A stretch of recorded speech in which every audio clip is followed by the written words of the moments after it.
You're gonna play Twilight in the background. I should. I should say it's my favorite movie. What do you think? Yeah.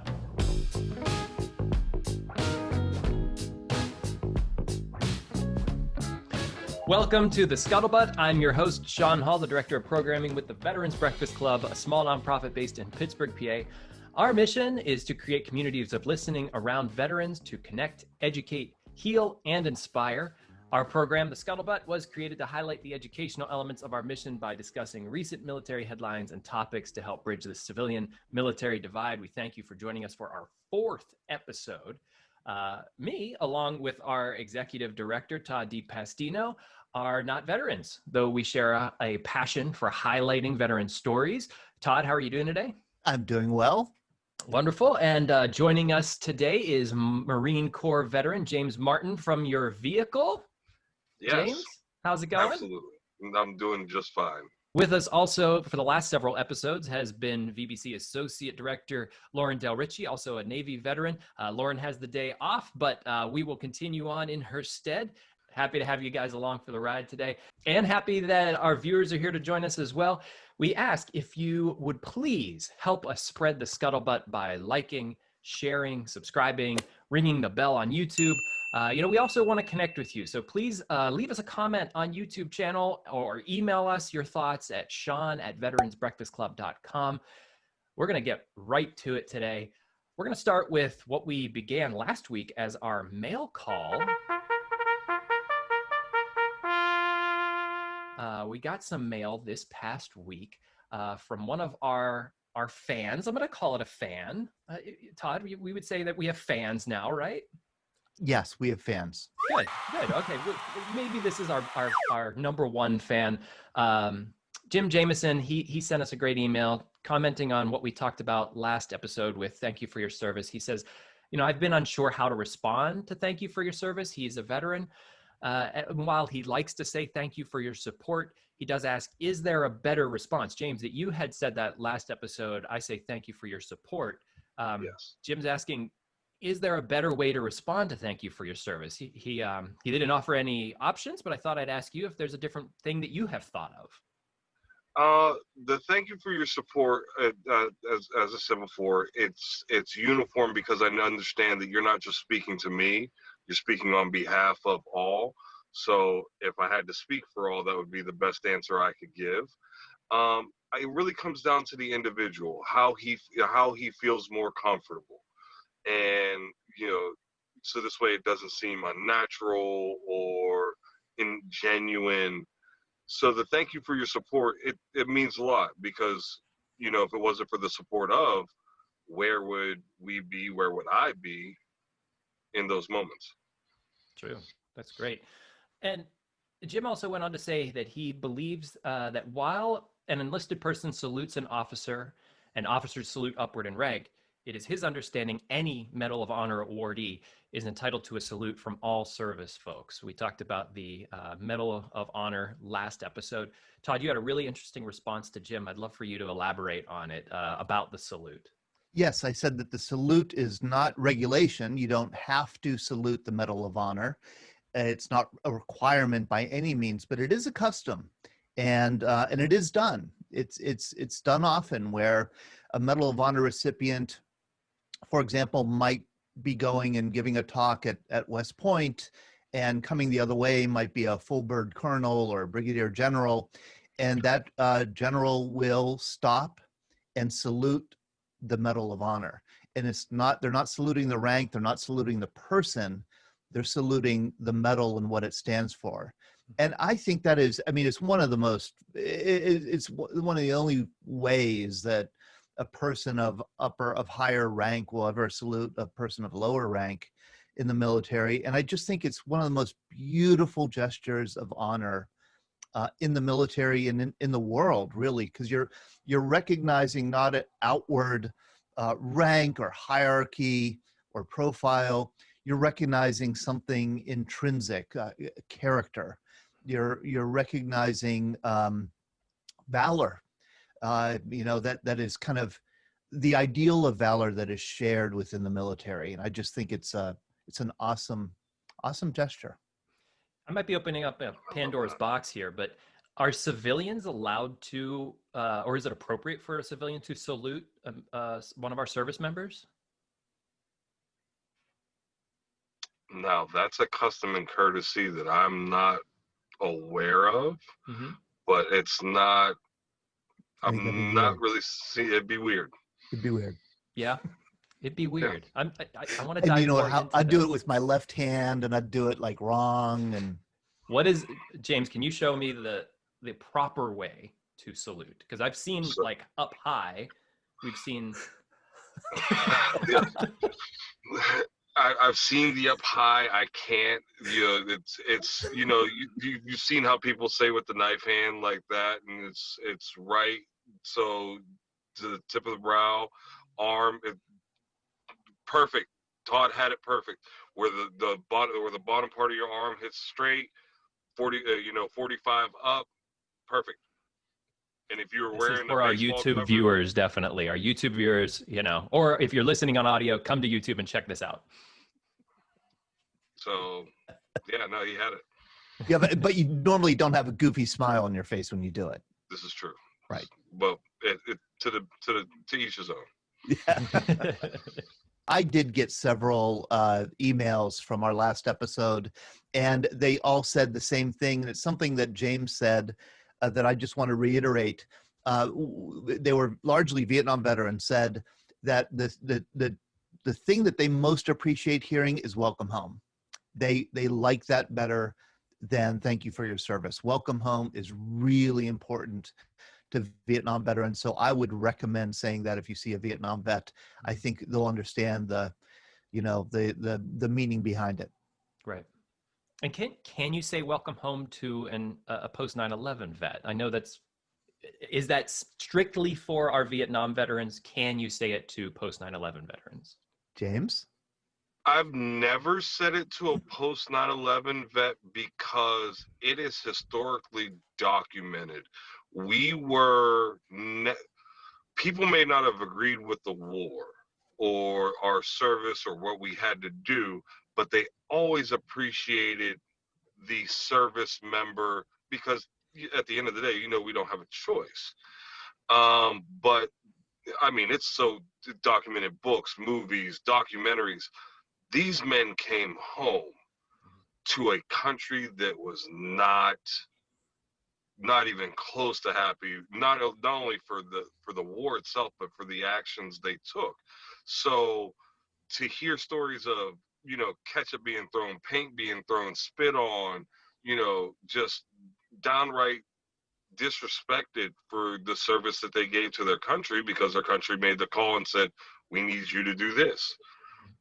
They didn't have a welcome home. There's a reason why some people say this isn't my grandfather's VA. When it comes to newer service members who have to deal with the VA, there's so much change that has happened off the blood, sweat, and tears of those veterans that still to this day sometimes don't think this place was home. So I always say welcome home to them.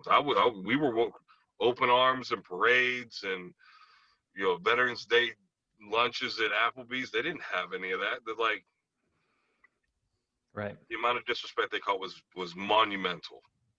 It's a great point. So as you can see, our viewers, whenever we get a piece of mail, we love to dive in. So please send us your mail, send us your comments. We love hearing from you. I'm going to move on to our new segment called Word Phrase of the Week. Came across a great article on military.com talking about the phrase embrace the suck.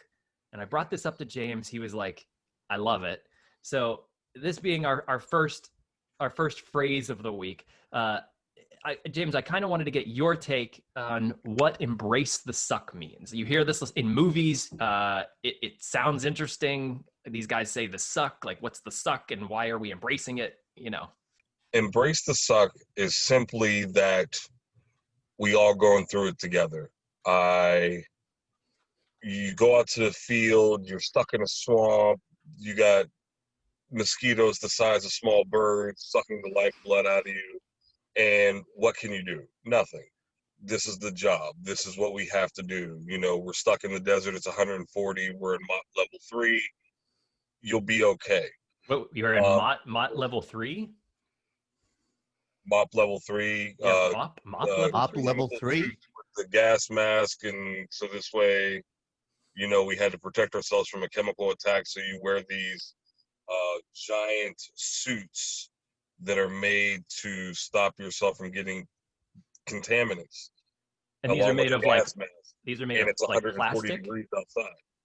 You're wearing like a plastic bag in the 140 degrees. There's some pictures out there that I'll have to look them up so this way you understand. It's like 140 degrees. You're wearing a gas mask. You can barely breathe. You're sitting there in this mop suit on top of your camis, and it's hot. You're sweating profusely, and everybody's complaining. But guess what? We're all in it together. So just go ahead and embrace the suck. We're all going to deal with this together, and it's going to make you a stronger person because of it. I promise. Every time. Todd, you had a thought. Oh, I I can see have the wheels turning. many. I love military slang. Military slang, there's so much of it. I mean, we could do a whole season of the Scuttlebutt just on military slang, like 5 words an episode. Military slang is earthy, sardonic, edgy, you know, snafu, foobar, that kind of thing. Mm-hmm. And it's also often prescriptive and very insightful. It kind of cuts to the core. It teaches an important lesson.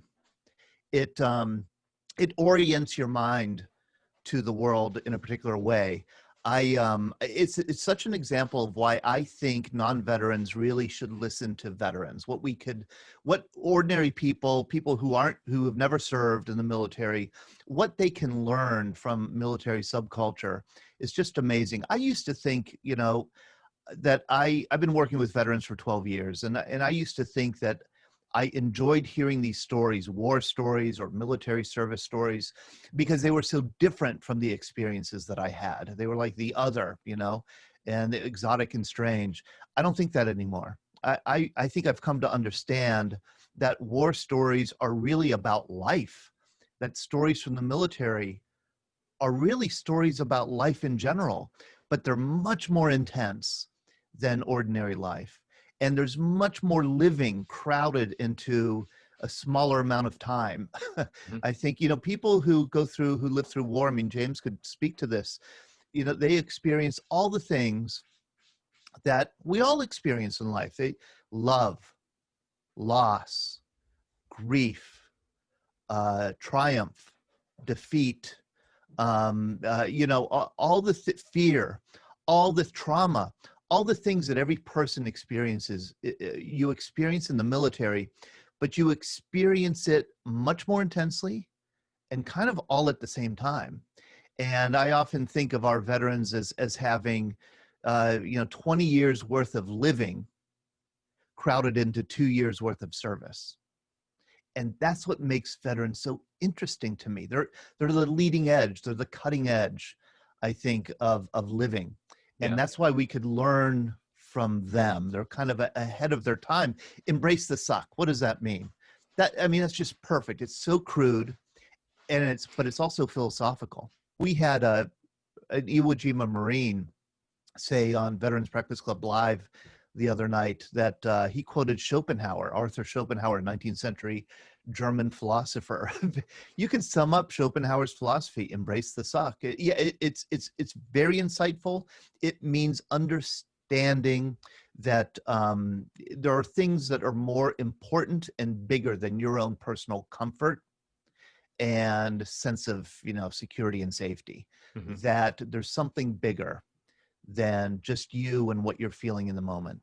I know that whenever our power goes out and we lose Wi-Fi, I complain like a baby. Yeah. And my wife is usually like, suck it up. So I think it's yeah, I have the same relationship. Yep. So we just tell everybody to get a straw. Get a straw. Get a straw. Get a straw. Yes. Like, embrace what life gives you. Find the lesson, the meaning in what life gives you. Don't, you know, step take a step from it, away from it, and understand it. And yeah, there's something bigger than your own desire. I love it. And we're going to continue on with that word or phrase of the week next week. I'm sure we'll find something interesting there. Moving on to our headlines.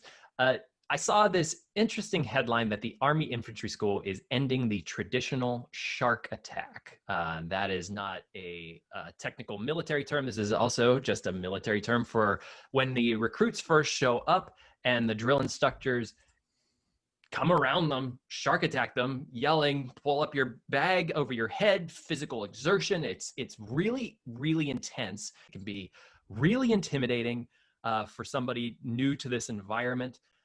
It is a non-documented exercise, and it was developed during the draft Army years. And it was to establish dominance and authority through intimidation and fear. And the idea was to weed out the weak through physical exertion under stress. And drill sergeants, they would assess if these draftees were able to handle stress. Well, the Army has taken a look at this, and they've said, well, hold on a second. This might not be the best way for us to introduce our new recruits into the military. We've changed from a draft status. We are now an all-volunteer force. And the shark attack doesn't really instill the spirit of the infantry and the spirit of the bayonet. And I want to define what the spirit of the bayonet is. It's from the Army's World War II era Basic Field Manual 2325, titled Bayonet M 1905. This is a quote. The will to meet and destroy the enemy in hand-to-hand combat is the spirit of the bayonet. It springs from the fighter's confidence, courage, and grim determination, and is the result of vigorous training. Through training, the fighting instinct of the individual soldier is developed to the highest point. So the shark attack did not instill that spirit.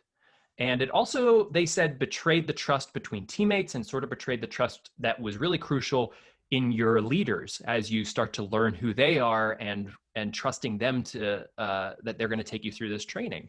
So they've developed this new take called the first 100 yards. This was developed earlier this year by the infantry school and senior non-commissioned officers at the 198th Infantry Brigade.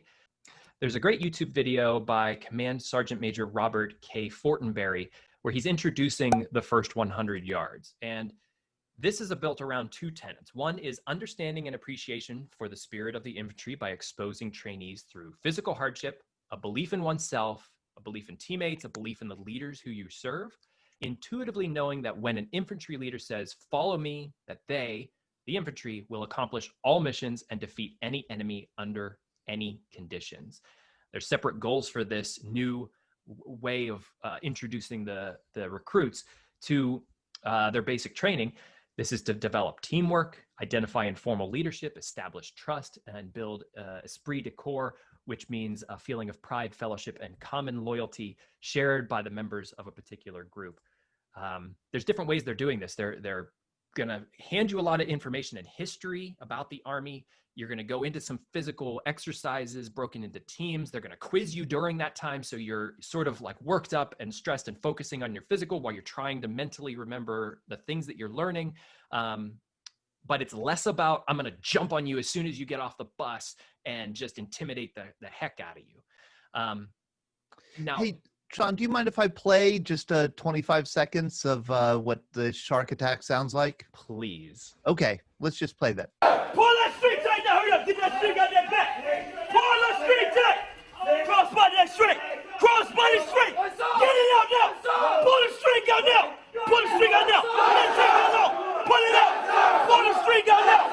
Get the string out. Right side. Get the string out. And put it up here. Right side. You only play by take turn like being back there. I have instant Why would you want to get rid of that? I'm trying to figure that out my own self. Again, come from our audio to our video and watch James's reaction to this sound. This is why I'm James, laughing. you love that. You relish that a little too much, I think. It's so beautiful, the sound of, you can hear the panic in the recruit's voice. They have no idea what's happening to them. And the drill instructor is losing it. And he's just railing into them, and there's such an energy in the room. You feel it. You know the inherent fear that's there. These kids just came off of a bus. It's like 2 o'clock in the morning. There is a bit of like sleep deprivation during these first couple days. Like they're really trying to change your thought process of like, you are not in a civilian world anymore. You are in the military, and we are the voice. We're the guys that are the rule of law right now. And did you experience that, James, when you came off the bus? Do you remember that? Like, oh, what did I just get myself into? That was the most interesting 3 days ever. That lasts for like 3 days. Why is that? Well, because part of it, once you make it and everything's said and done, you go back and you look. What you don't realize is that the military is built off teams. We'll just leave it at that. How do I get an individual to be a team player?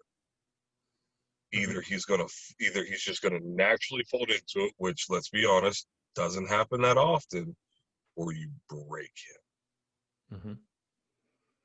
You break him to build him. And then understanding that these ideas don't just come from asserting dominance, but what happens in a firefight? Bullets whizzing, people screaming, all this this kinetic environment. And you have to be able to focus on your team lead who's giving you your commands, the squad leader doing this while you're on the radio calling shots or calling in an artillery strike or whatever it is. These are the basic building blocks on how we do what we do when the time comes. And they're just getting an early glimpse. It's called welcome to the show, you know? Or like they say in like the NFL, you know, that rookie quarterback that came in first round draft and that linebacker smacks him super hard and he looks at him and says, welcome to the NFL. Welcome to the Army, welcome to the Marine Corps. This is the things you're gonna have to deal with when we put you in that uniform and it's time to suit up. This is that noise. We should make it clear that it's the Army that's replacing the shark attack with the first 100 yards, not the Marine Corps. The Marine Corps will still have its variant on the shark attack. And, you know, I think it's probably a good improvement. I think it's probably an improvement. It's probably an upgrade from the shark attack, you know, introducing the first 100 yards. I mean, the first 100 yards, it's not like a, you know, student activities fair. It's not like you pick up your packet and your lanyard and your t-shirt and learn a little bit about Army history. I mean, it's intense in and of itself. It will be an unforgettable experience. But I do think that Command Sergeant Major Fortenberry is much too harsh in his criticism of the venerable shark attack because, I mean, the shark attack has, you know, been around probably since World War II, and Fortenberry says it betrays the trust, it betrays the honor, the bonds of, you know, the infantry, and you know, as James said, I mean, I think the shark attack is really designed to kind of just shock you out of your consciousness. A big part of basic training is not just training. Training is one thing. It's initiation into a new world, a new subculture, a new consciousness. And to kind of build the new consciousness, you've got to be shocked out of the old one. People might find it very surprising that at Zen Buddhist monasteries, traditionally, there's a lot of hitting. There's a lot of, like, you know, hitting out of your ordinary consciousness. And it's not personal. It's not personal violence. It's meant to kind of give you a little shove, you know, into a new way of thinking, to kind of shock the system so that you're open and receptive to something new. Yeah. My stepdad used to say it, and we said it in the Marine Corps, and it was so funny how much it equated to a large portion of my life. It was a very simple line: instant obedience to orders. A lot of people don't have that ability to take a bunch of orders and be able to do step by step that action. If you go back and you listen to that recording, 25 seconds, I heard every bit of it. Put your bag above your head. Make sure you're standing up straight. Say, "I, sir." Like, That's instant obedience. Do exactly as I say right now, because I don't have the time. Mm-hmm. When the time comes and I need you to rush the building, kick in the door, make sure you pie your windows. I don't have time to sit here and write it down and chalk it up. No. Tell you why. Mm-hmm. Yeah. Do you want to go home? Great. Here's what's going to happen. So, instant obedience orders. So it seems to me that both of you sort of like understand that there's a change, and yeah, that can happen, but there is like this respect for what that shark attack was, and are the new recruits going to get this same level of when I'm in the suck, you know, I'm going to know exactly what to do, or we're still pushing towards that goal in the Army, is like, you're still going to know who your team leader is. You're still going to listen to them. We're just going to give you a different way to indoctrinate. Do we want to use that word? Yeah, yes. I think we do. Okay. And indoctrinate you into sort of the hierarchy of the military and who you need to look to. So James, you don't feel like they probably should have changed it? No, wouldn't change not it. Even a little, you would not have changed it. Not even a little bit. Why? Because let's take this out of a military concept and go look at other sports. Go look at sports teams. And when they're running drills, the whistle blows. Up, down, left, right, this, that, da-da, da-da, da-da. And they keep getting louder, and it keeps going. And no matter how tired that athlete gets, the orders are still coming. You know, do the sprints, do this, do that. And it just keeps going, because you build the ability to hear, to be able to focus, to be able to do what you're supposed to do. There's levels of discipline that comes in it. Instant obedience to orders, I'll say that again. It's all there. Mm-hmm. You know, I think I have more faith in the first 100 yards than James does. I'm imagining, just from what I, read of it and heard Command Sergeant Major explain about it, it seems pretty tough, and it seems like it'll get the job done in the sense of really challenging these new recruits, and it kind of giving dealing out an equivalent of shock and awe. I think I fall somewhere in the middle. Honestly, I see the shark attack. I understand it. I feel like if I went into the shark attack, it's become so iconic in a way that if I stepped off a bus now, I'd kind of know it was coming and prep myself for that. And maybe James, like there's no way to prep yourself for that level of intensity, mentally, physically. Like it's hitting you like a truck. And I think that there is value in that, definitely.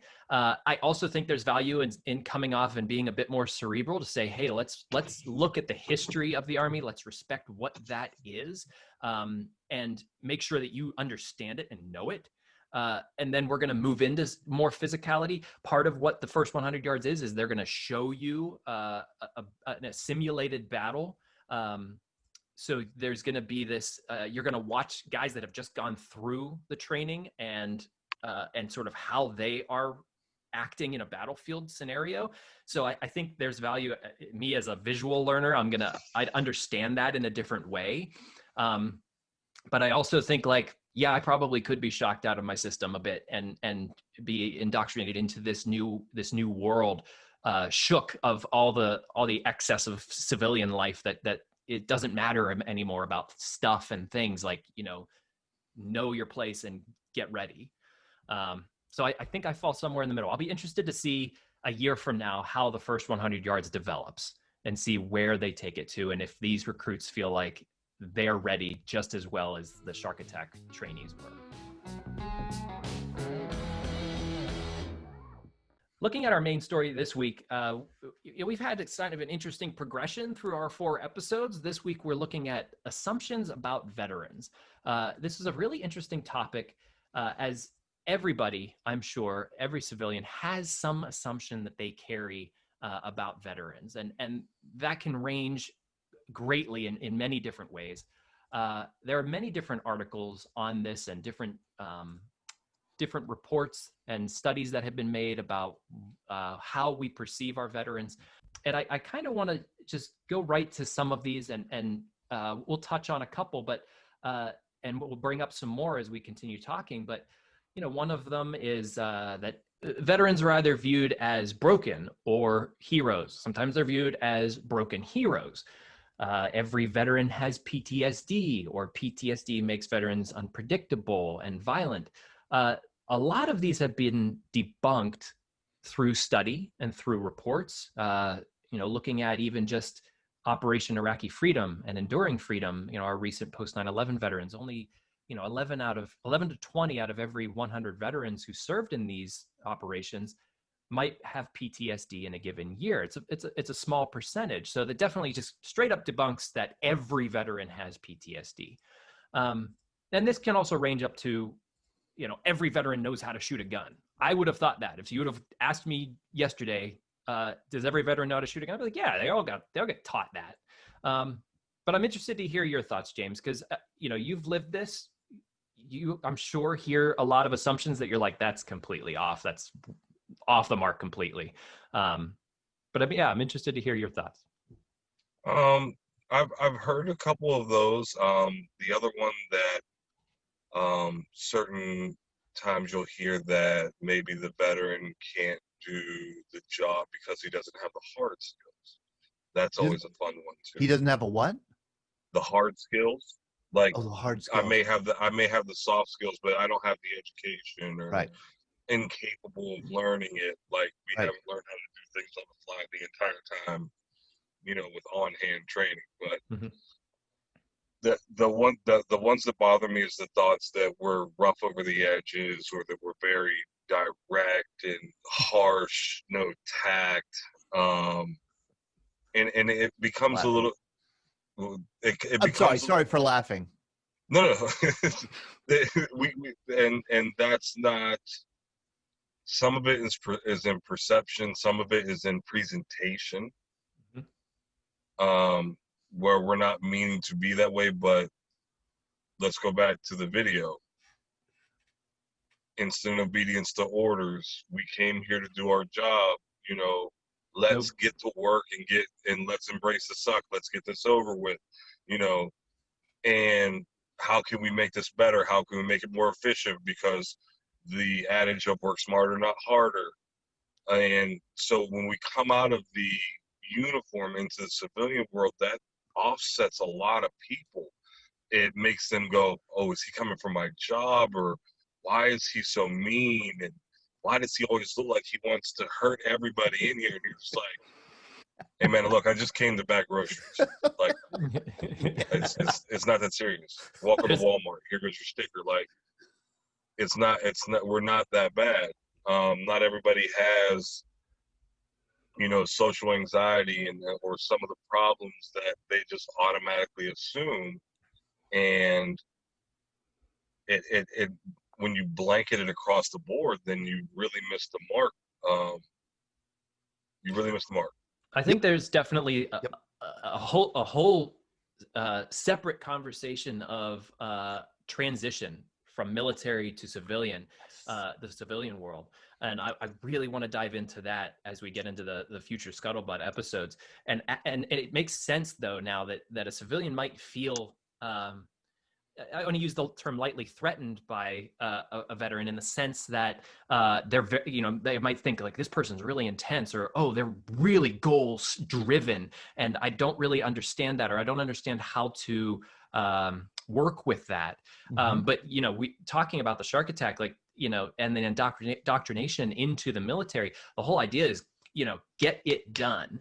And I'm going to come into the civilian world, and whether I'm bagging groceries or I'm making a PowerPoint for a huge presentation, it's like, I'm the drive here. The goal is to get this done, or this is a problem and we're going to fix it. Well, we're going to fix it now. It's not like we're going to fix it down the line and have 10 meetings.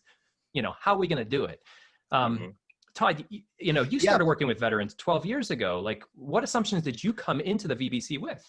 I think we're really talking about two different things. One is harmful stereotypes about veterans, and those are real. And the wounded warrior or the broken hero, whose icon really is the Rambo character, I think is the most damaging, because it's the least relatable and it's the scariest. I mean, Rambo's a scary dude, you don't want to mess with Rambo, and Rambo is seeking revenge or seeking some kind of justice, and he's hard to deal with. I think that has had a really lasting impact on how veterans have been received in the culture. So there's the damaging stereotypes, all veterans have PTSD. And then there are traits that veterans, I think, do have or do tend to have, some of them, many of them, that don't integrate well or seamlessly into the civilian world, because the civilian world is so different from the military world. And James just absolutely nailed it.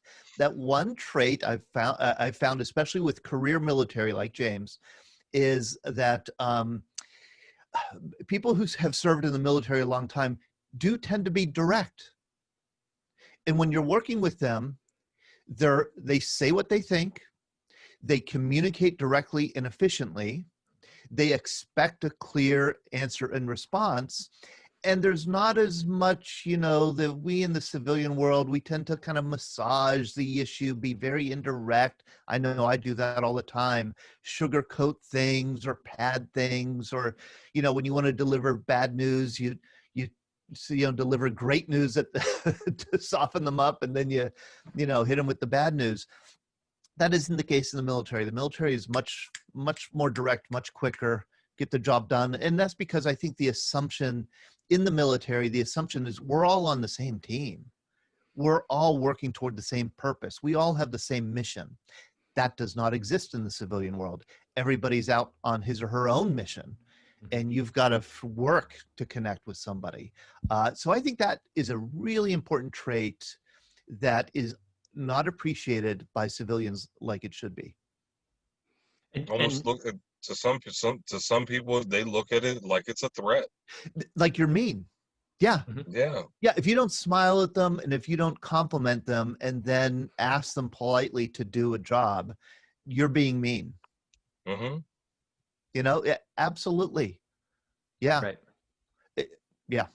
I have two daughters, and when they were in school and hearing kids talk about school, the mean teachers are always the ones who just tell you straight. They're considered mean, Right. And James, you brought up a great point in the idea of veterans that are walking into a new job, how they are perceived by that organization, why they may not get hired. You had said not intelligent enough, or they're too rigid, or they're not a perfect fit for corporate roles. Expanding it to you might get deployed if you're in the Guard, and they might not hire you based on that. Or it's too much work to train you. You don't have the social skills. There's a lot of different assumptions that organizations are making about veterans that just blatantly just aren't true. And this idea that a veteran will come in capable of learning something very quickly. Yeah, no, and that's the most interesting part. It's like, as a corporation, you have an end result. There's something that you're trying to achieve. Why would you be scared of somebody that has been built over time to do one thing and one thing only at the best of his ability, and that's provide results? Mm-hmm. It's never made sense to me. I think it's because corporate managers might be afraid of how other employees will react to having such a direct kind of force. Mm-hmm. Yeah, such a direct approach. I will comment also on a couple other stereotypes. And I fall prey to this myself. I've been working, again, with veterans for 12 years. I fall prey to these stereotypes all the time. And a lot of them have to do with gender. I think the assumption is, veterans are male, and 90% of them are. But you kind of expect a veteran to look a certain way, to kind of like be in shape and big and tough, and maybe if they're young have tattoos, or in the Navy and the Marines have tattoos. And I was at an event in March where for a veterans event, and I'm always out kind of handing newsletters for the Veterans Breakfast Club to people. And I saw this big, fit guy, young guy with a crew cut and tattoos and everything. I turned and I said, like, hey, I'm the Veterans Breakfast Club. Here's a newsletter. I know you're a veteran. He said, I'm not a veteran, but she is, and pointed to his wife or girlfriend. And she was like a, petite, attractive young woman. And I thought, like, I have just burned myself. I have just learned this important lesson. You make these assumptions based on appearance all the time, and you get burned. So yeah, our veteran community is much more diverse than people think. Much, much, much more diverse than people think. But there are groups of veterans who don't self-identify as much as veterans as older men do. And so we tend to think of veterans being older white men. And James, have you you came back, transitioned back to the civilian world. Was there anything that you experienced, friends, family, that made assumptions about you based off your transition back? Like they assumed different things that you were like, that's wrong. Or they assumed things about your training or your experience. I guess I'm a little blessed and lucky that my family has done something. My grandfather served, cousins have served in all branches. My mother has worked with law enforcement since I was like 8. Mm-hmm. So, and then of course, a lot of police officers, firefighters, they've served. They've done some level of service. So I didn't get the questions, which I'm glad I didn't, but it was a nod. It was now welcome to the gun club, and it was just a simple little, you okay? Yeah, I'm good. And now so there was a level of understanding from the people that surrounded me. I'm not saying that's everybody's instance, but I got blessed and lucky for that. Mm-hmm. I think civilians are intimidated by veterans. I think they don't understand it. They don't understand the military experience. They certainly don't understand the experience of war or combat. And we don't know quite how to start the conversation, how to, ask veterans questions. We kind of talked about this a bit last episode when we talked about thank you for your service. I think it's a tough bridge a tough gap to bridge. That's great. Those are great points, Todd. How do we as civilians challenge our assumptions? How do we even change some of the assumptions that are out there? Obviously we have reports and different things that tell us not every veteran deals with PTSD, but how do we even acknowledge the assumption before it happens? I know as I was walking into the Veterans Breakfast Club, several months back as a new employee, I was hoping that I would be accepted by this new community. I wasn't sure how I would be perceived as a civilian. My intentions are pure. I want to help bring stories to everyone. Am I going to meet some really gruff people, or are they, Yes. James, you're like a big teddy bear, man. In comparison, like I see the beard, I think, man, this guy's going to be like hard, but nicest guy, I think one of the nicest guys I've ever met. And that's so awesome for somebody new to this community to see and to feel like accepted and understood, that, oh, cool. A guy who wants to understand what we've been through and what we're doing. And I'm interested to hear if you see all civilians that way. Is there assumptions the other way? There are assumptions the other way, and it's real quick to get to that other side. Mm-hmm. Actually, Sean, you nailed it perfectly when you said, we were very accepting because you come in with a level of respect, your hunger to learn, you're not, there's no level of disrespect that comes from any question you've ever asked, the conversations that are there. But there are some out here that don't have that and just look at you and go, oh, what? Don't. It's not going to work out well for you. It's not going to work out well for me. Let's not have this situation. Mm-hmm. And a lot of it just comes down to sheer and utter respect both ways. The minute I see that there's a level of respect, you're asking questions, you're trying to find out, and you're trying to harness information because some of it doesn't make sense to you. It's not going to hurt me. here, you want this information? By all means, here you go. If it helps you make you better, then I did my job. But for those who that come off the cuff wrong, that's when situations arise, and that's not good for the veteran. It's not good for the civilian, because then they got this taste in their mouth, like all these civilians are so, or all these veterans are so, and that's not the case. That's a great point, Todd. That gives me a thought for you. Is you've spent 12 years interviewing veterans. You always say that you're like, you know what, I always push the envelope. I always try to dig deeper, find the next question that'll go deeper into your story. Have you ever felt like a veteran is off-put by the level of knowledge that you wish to gain? I would say surprisingly no.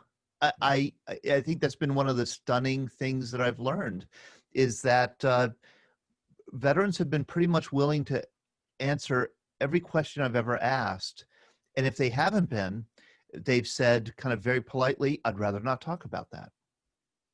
Fine. Yeah. I mean, there have been 1 or 2 times when I've been interviewing a veteran where I felt I'm doing more harm than good. And I will say it here, Jack Watson, a Marine who fought on Iwo Jima, you could find his interview on our website. And I've told Jack this, that Jack he's really the one interview that I've done where I felt I'm doing more harm than good. And I mean, he's revisiting hand-to-hand combat on Iwo Jima, and he's having trouble.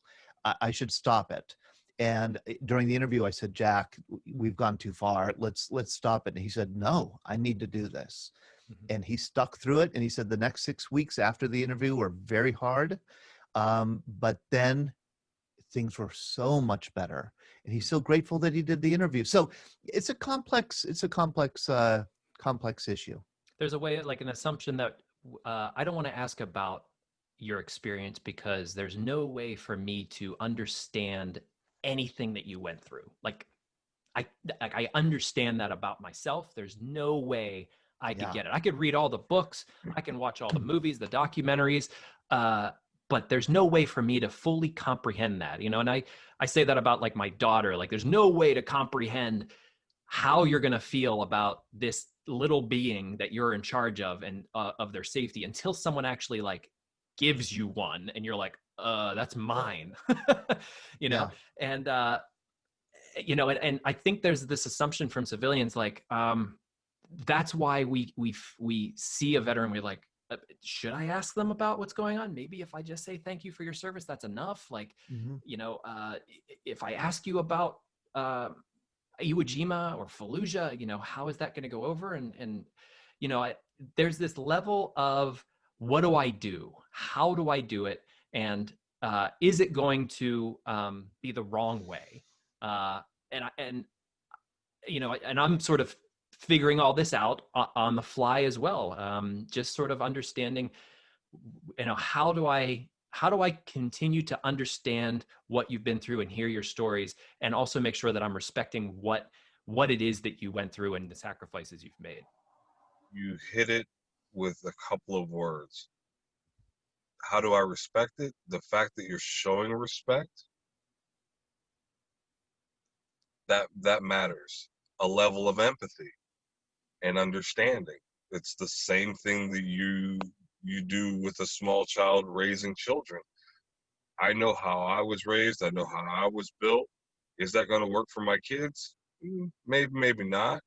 But having a level of empathy, because they deal with things that I don't have to deal with. They live a life that is completely changed from when I grew up, when I was their age, X amount of years ago. So when you come to it, and I've seen Todd do it numerous times, and Sean, I've seen you since you've been here, do the same thing. There's a level of respect and empathy and a want to understand. And every veteran reads it and goes, it's not coming from a place of malice. You're not being deceitful. You're not being nasty about it. I remember one of the times we taught about the pen. The pen that every military installation's ever had. You see that smile on his face right now? I have. He was somewhere. So happy to find out about this pen that he didn't know what to do with himself. So Todd was like a kid in a candy store about the story about a pen that was, insignificant, just a regular government pen, and he loved every bit of it. And we knew at that point, outside of that's weird because this pen we hated with a passion, the history behind it, the respect behind it, his admiration, you can't fake that. So for those moments, that appreciation, the respect, the empathy, and the desire to learn means more than anything else. Boy, I think we're really, really digging in through the dirt in this idea of assumptions. I kind of want to take a step back here and Todd, what assumptions could we say yeah, I would think that, or no, I wouldn't think that about veterans? I think there's another way to play this game. I think it would be a fun game to play with a bunch of people, where you come up with questions about, do veterans have this trait more than the civilian world proportionally? Do veterans tend to have more tattoos than civilians? I don't know. I would say veterans, yes. I would say veterans have more tattoos. I would think more. Do veterans ride motorcycles more than civilians do? I would say yes. I would say yes. I'm guessing, and I could be wrong. Can a veteran do more push-ups than me?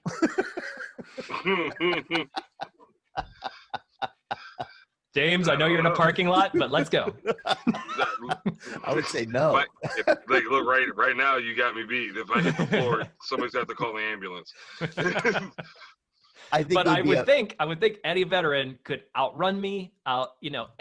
Anything physical, I would be not nearly at their level. That would be my assumption. Not been to a submariner convention. That's why you say that. You meet submariners. They're a whole different breed. Different ball game. We'll have to do a whole episode on them. We miss Lauren Del Ricci. She has the day off here, but she brought up a good one in that can all veterans shoot a gun? Todd, do you think all veterans can shoot a gun? No, I don't think all veterans can shoot a gun. I've met enough Air Force and Navy personnel to know that ain't true. Can all men or women swim? Not all, but most can. Yes. So there's some seamen and women who can't swim. Yeah. I would not think that. I would think that was like a prerequisite for joining the Navy. They do take a test. They do take a swim test in boot camp. They have to hit a certain level, and then after that, it's enough to suffice. Yeah. But I've heard of guys sinking to the bottom and they still graduated boot camp. Yeah. Does every Marine own a sword? I don't know. All the ones I know do. So maybe we'll wrap back to this in a future episode. Jumping into our final round, the Scuttlebutt, which is just my favorite round. That's why I introduced it that way. So we have the wheel. Let's spin the wheel. Can I spin the wheel this time? Nerd up here. Can I spin the wheel? You could spin the wheel. I hope that you were physically on the wheel. Where's the wheel? Todd. Oh, yes. The military is filled with urban legends, and I've often tried to get to the bottom of some of these urban legends. Several of them have to do with basic training or boot camp.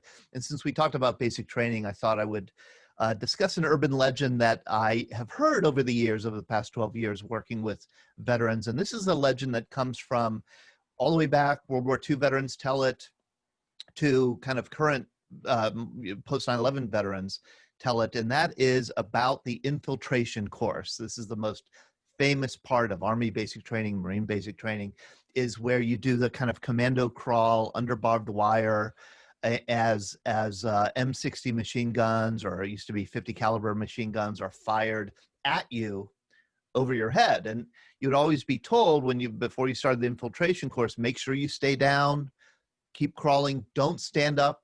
It's a fearsome thing to move toward machine gun fire. And that's one of the things that the infiltration course, I think, teaches you to do. But you're told never stand up. And there's always the story of the drill sergeant will tell a story. So-and-so stood up because he saw a snake behind a rock or under a log, and he was cut in half by the machine gun. I've looked for examples of that happening. I've looked to the historical record to see how many people have been killed in the infiltration course. And of course, I think it's an urban legend. However, I did find that Private Joseph Durowick in 2003 at Fort Jackson, South Carolina, was killed in the night infiltration course. He was shot in the chest when he stood up by an M60 machine gun. And it was because a sergeant hadn't correctly mounted the machine gun, which was actually should have been fired 8 feet over his head standing. The trajectory was downward, and it killed him. So at least one person has died on the infiltration route. That's an urban legend that proved to be true in that instance. And because Lauren isn't here, I'm going to take two scuttlebutts. You know how much I love the scuttlebutt, and that is that we are coming up on October 1st, and October 1st is the day when the U.S. Navy is finally phasing out, transitioning out from the Navy Peacoat. The Navy Peacoat is being retired and is being replaced by the cold weather parka. And the cold weather parka is superior in every way to the old Peacoat, which is woolen and kind of midnight blue. The parka is lighter, it's warmer, it's more versatile, and everybody hates it. I mean, everybody hates it. And I think it's because, the Peacoat is so venerable. It's been around, the Peacoat has been around longer than the Navy has, than the U.S. Navy has. It's an icon of fashion. I mean, Steve McQueen in Sand Pebbles, he has the Peacoat. Robert Redford in 3 Days of the Condor, is in the Peacoat. The U.S. Navy Memorial in Washington, D.C. is the lone sailor with his hands in those vertical pockets, those deep vertical pockets in the Peacoat. It's got the 7 buttons, 6 that you see. It's got the big broad collar. It's made of wool. And, and it's just, it's about hip length. And it's one of these perfectly designed pieces of a uniform that has, lasted for hundreds of years because it keeps out the weather so perfectly. Well, it's going away. And so goodbye, Navy Peacoat. Yeah, we loved you. And the term Peacoat, where does it come from? Nobody knows. Navy will claim that it comes from pilot coat, pilot being a type of cloth. The British Royal Navy claims that it comes from petticoat. It's a petty officer's coat, but it probably comes from Old Dutch, from Low Dutch, P-jacker, and P-I-J is how you pronounce P in Dutch, and it refers to a certain kind of twill wool. If you were ever at a trivia night, you can thank the Scuttlebutt. James? First, it was First Sergeant Alan Cash. Mm-hmm. They decided to give him the Medal of Honor. I did not see that. Well, Alan Cash is getting it. Congress changed the rules. Yep. It's got to go to the Senate, but Congress changed the rules so that he is capable of getting the Medal of Honor. Yes. Mm-hmm. Oh, that's big. Yeah. That's huge. And that's going to be a very monumentous moment if this goes through and it makes it all the way through. It'll be large for the military community, for the African American community, for this era's war community. That's massive. I read up on Alwyn's story, and he was doused in fuel. Fuel. Kept going back to a burning vehicle, pulling out his teammates out of this vehicle while he was on fire. He ended up passing away, I think it was a couple months later. Certainly worthy of the Medal of Honor. But yes, the Congress has passed a change of rule, and it needs to go through the Senate. But if it does, then it opens up the door that he could receive the Medal of Honor. That is wonderful. Because Alwyn Cash did that deed in 2005 when the military really was not recognizing valor with medals of honor. I think that for whatever reason. So I think it's important that it's gone back to look at that case. Yes. And that's why you salute that Medal of Honor. It's not just what it's not what it represents for like how you got it, but the amount of sacrifice for you to even have it, massive. Totally. And the last bit of scuttlebutt here, I'll take the helm. Military working dog Sergeant First Class Vito, an 11-year-old Belgian Malinois, retires after a 9-year career. He was deployed to both Qatar and Iraq. He was presented the Army Commendation Medal at his retirement ceremony on September 17th. He is retiring to his handler's, Specialist Jericho Arengo's parents' house in South Dakota, which they are affectionately calling Fort Couch. Fun That's fact, awesome. here in Western Pennsylvania, there is an 18th century old Fort Couch. Couch's Fort. In fact, the Veterans Breakfast Club was born on Fort Couch Road at a hotel banquet facility. It all comes full circle. Doesn't it? Is every one of your scuttlebutts going to be about dogs? It might be. Okay. They're the ones that kind of All catch my eye as I'm floating through the void. I see a dog and I'm like, let's talk about this dog. And it deserves to be highlighted. Thank you everybody for joining us for the Scuttlebutt. Again, we'd love to hear from you. Please comment on our YouTube video. Please make sure to like, share, subscribe, ring our bell. It's been an absolute pleasure today with both of you, Todd and James. Have a good week.